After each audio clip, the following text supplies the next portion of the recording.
In the heart of the lush Greenhill Jungle lived a clever fox named Faro. Now, Faro wasn't the strongest, the fastest, or the tallest animal, but he was, without a doubt, the smartest, and he knew it. He used his intelligence not to help others, but to trick them. If a monkey happened to drop his mangoes, Faro would swoop in, pretending to help, only to sneak away with one for himself. If a lost rabbit asked for directions, Faro would gleefully send him the wrong way, just for a laugh. If a deer nervously asked whether the river was safe to cross, Faro would lie just to watch him panic. His tricks started small, but they grew. Soon, Faro was lying so often that he didn't even think before doing it. Lying became his habit, his hobby, his favorite form of entertainment. The other animals warned him again and again. One day, Faro, your lies will come back to you, but he would just smirk and wave them off, saying, "Relax, I'm too clever to get caught." Among all the jungle creatures, one animal actually liked Faro, a kind-hearted squirrel named Nico. Nico believed that every creature had some good in them, even if it was buried deep. He shared his food with Faro. He listened to his wild stories. He even defended him when the others complained. But even Nico wasn't safe from Faro's tricks. One morning, Faro rushed to Nico's tree, panting dramatically.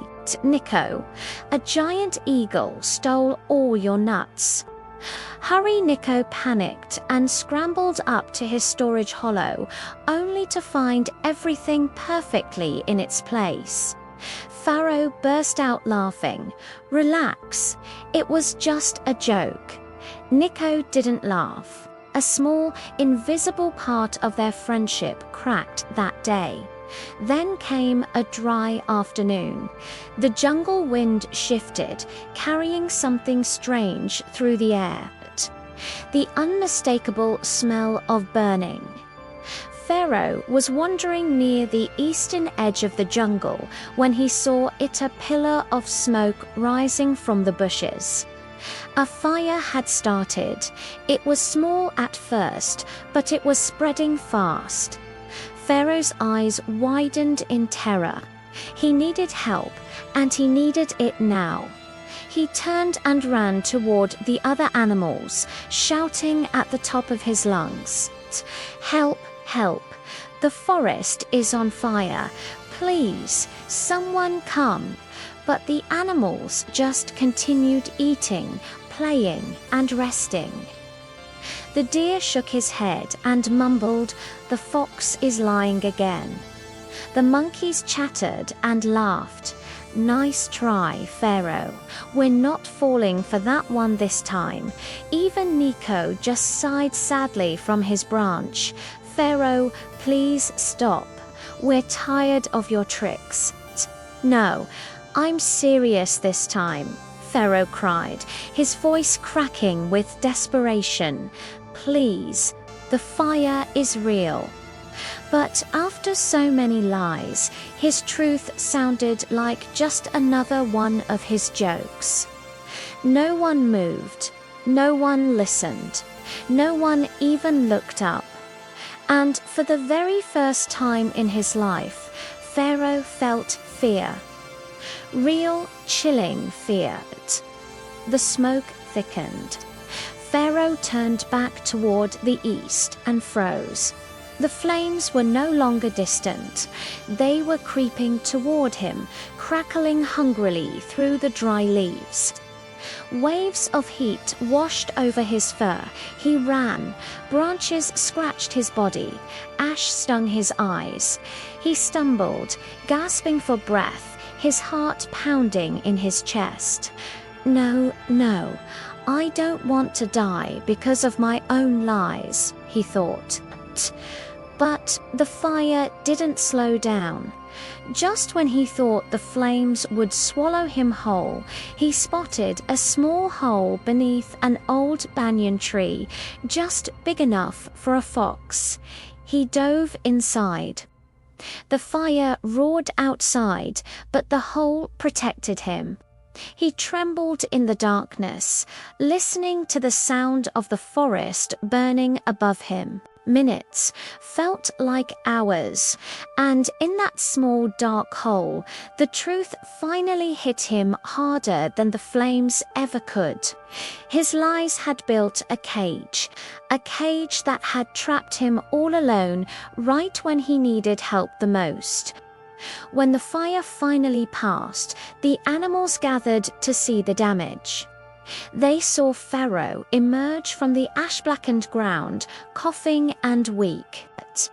His fur was singed, the tip of his tail was burned, and his eyes, usually full of mischief, were tired and filled with shame. Nico approached him carefully. "Faro, you look hurt." Faro swallowed hard. "You're right. I lied so much that when I finally told the truth, no one believed me, not even you. And that's my fault." The squirrel nodded. "We care about you, Faro, but trust is like a fragile leaf. Once it's broken, it doesn't grow back easily." Faro lowered his head. "I want to change. I don't want to be the fox who tricked himself." From that day on, Faro made a promise. No more lies, no more tricks, no more games. He helped rebuild the burned parts of the forest. He apologized to every single animal he had deceived. He worked harder than anyone to earn back the trust he had so carelessly thrown away. It took time, it took patience, and it took a lot of truth. Slowly, the animals began to trust him again. But most importantly, Faro finally learned to trust himself, because he had learned the hardest truth of all. A liar's greatest victim is always himself. Thanks for watching. If this story resonated with you, please like and subscribe for more tales from the jungle.